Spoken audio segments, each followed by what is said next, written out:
everyone. Welcome back to Coffee and Chiropractic, 40 Weeks of Kadi, although we're out of the 40 weeks. I have Kadi Engelhart here. Hi. And Miss Alexis Engelhart. We call her Lexi though.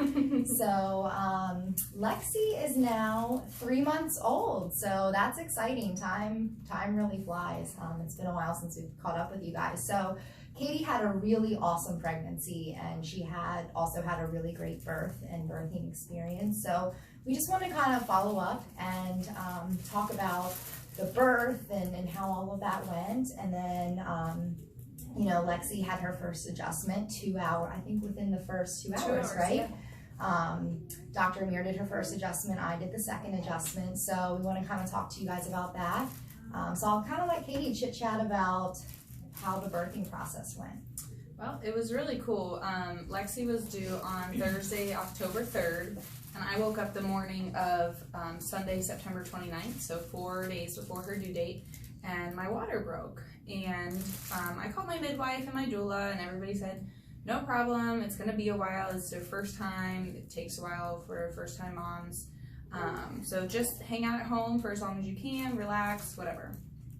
So I said, okay. We're laboring, and my contractions, they had told me when your contractions get to be like 4 minutes apart, lasting for a minute, 4-1-1 I think is what it is, lasting for a minute, and there's, I don't remember, it was like a certain ratio that they wanted you to come into the birth center when your contractions were a certain intensity and duration and space in between.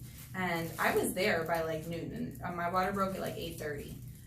So my labor went pretty fast, and by 5 o'clock I was like, guys, I really think that we should be heading to the birth center here. And I called my midwife, and she said, I'm here, I'm ready whenever you are. So we headed to the birth center, and it was a good thing we did, because by the time we got into the car, I couldn't sit. So I had to ride to the birth center, which is like a 20-25 minute drive from my house, in the back of my mom's Chevrolet Suburban. Like the way back where you put your cargo, because I couldn't sit down, so I was like leaning over the back seat, and I couldn't you weren't sit in the back of a pickup truck. That's very true. So, and we were driving on Lignor Road. So for those of you who are familiar with Frederick, it's a really windy road. So it was quite the experience getting to the birth center. And when I got there, she was surprised that I even made it. She was surprised I didn't give birth in the car, because we were that close. So we got there, and I hopped in the bathtub, and within an hour of pushing, she was here. So from the time that my water broke until she was born was like 10 hours, which is crazy and crazy fast for a first-time mom, from what they tell me. And I attribute a lot of that and my ability to go without pain medication, and to go the natural route and have everything run so smoothly, to being adjusted throughout my pregnancy, making sure my pelvis was in proper alignment, making sure the baby was safe and healthy in there and able to do what she needed to do as she was making her entrance. So like Dr. Nicole said, she was adjusted. We got her checked within 2 hours after she was born, and she just had a couple little misalignments, but I really wanted to make sure that we started her off right in this world, because we know that the birthing process is a really extreme event for mom and baby, and when the baby's head comes out, you know, we kind of turn its head and pull it out, and we don't really keep in mind proper spinal alignment, because right now at that moment we're just trying to make sure that baby is safe and able to be delivered. So they did find a couple misalignments in the upper spine, and we fixed those, and she's been super healthy. Dr. Nicole adjusted her when she was, I think it was on her due date, actually. I believe. Or maybe it was a week later or something. Something like within that. The first week, yeah. Yeah, so she came to our house and adjusted her and checked her, and she's been so healthy. It's been awesome. She used to have a preference on side, which side she would eat on. She didn't want to eat from the left side. But through her getting adjusted each week and getting checked to make sure that everything's good and healthy with her, we've been able to correct that preference. So she's eating well, no gas, no colic issues. Right now she's not super into the idea of sleeping at night, but other than that, we're doing it. So it's been really cool. Yeah. And, you know, luckily Katie's an awesome mom and gets Lexi checked. Hi, cutie. She keeps smiling at me. So, you know, just to kind of dig into what Katie had talked about in terms of Lexi having a side preference, what she means by that is Lexi she had a preference as to which side she would nurse from, which breast she would nurse from, and that is such a common thing we see in babies, you know.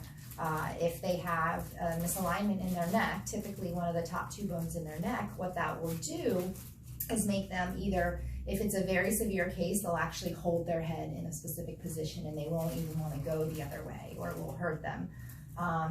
So sometimes parents notice that in pictures, or they'll start to notice a flat spot on their head if the baby is in that sustained position. Less severe cases, which is what we saw in little Miss Lexi, she just had a preference, but they shouldn't have a preference, you know, so there's a reason why they only want that one breast. And it could be either due to the mom's production of breast milk. So what we typically have the mom do is called a football hold, and we have, so let's say Lexi's head is up here and she were being breastfed from the right breast. If she could nurse just fine on that, what you would do if she had the right breast preference, what you would do is pass her still holding with her head up here to the left breast. Now if she still nurses from the left breast, then that means that it's probably likely due to the turning of the head.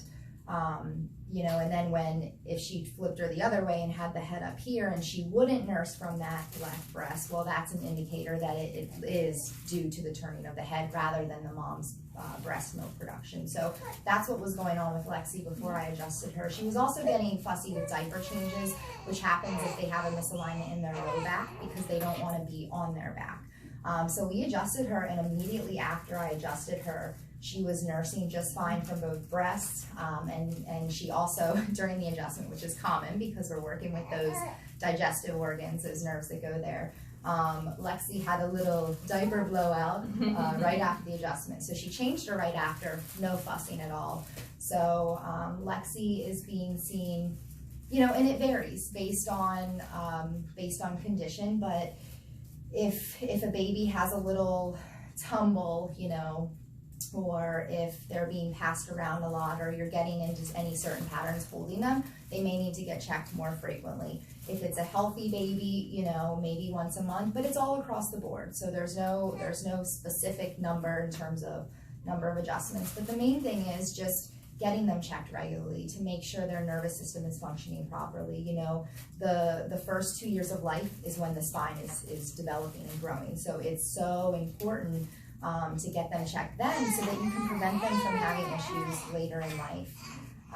Lexi, do you have anything to add? She sounds like she wants to add something. She's starting to throw her 2 cents in there.